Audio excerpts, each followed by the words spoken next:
एकनाथ तुकाराम देवस्थानचा अध्यक्ष, जवळजवळ 20 वर्ष मी अध्यक्ष म्हणून आहे.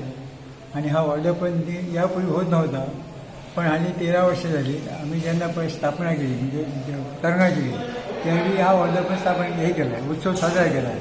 सगळ्याच्या संमतीने हा उत्सव इतका चांगला होतो की जवळजवळ 1000 10,000 लोक इतके जास्त लोक येतात. आणि त्यामुळे सगळ्याच्या सहकार्याने हा उत्सव होतो. 2 दिवस हा उत्सव कार्यक्रम असतो. हा उत्सव आषाढी शुक्ल षष्ठी आणि सप्तमी समाप्ती होते. आणि या उत्सवाला जास्तीत जास्त लोकांची उपस्थिती असते आणि सगळ्यांनी लोक डोनेशन देऊन हा कार्यक्रम केला जातो. पालखी काढली जाते. पालखी काढल्यानंतर मग त्याचं विसर्जन होतं. त्यानंतर गणपती विसर्जन होतो. त्या गणपतीला सगळ्या लोकांची सहकार्य असते. प्रत्येकजण भाग घेतो आणि दिंडी काढून ते गणपतीचं विसर्जन होतं. आणि हा 2 दिवस उत्सव झाल्यानंतर आज सप्तमीच्या दिवशी समाप्त होतो.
तेवढी म्हणता बरं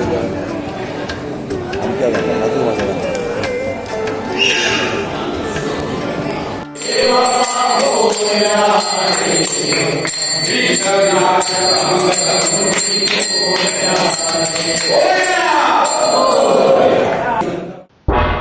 तुम्ही पळयतात गोंयकारपण, गोंयकारांचो गोंयकारा खातीर.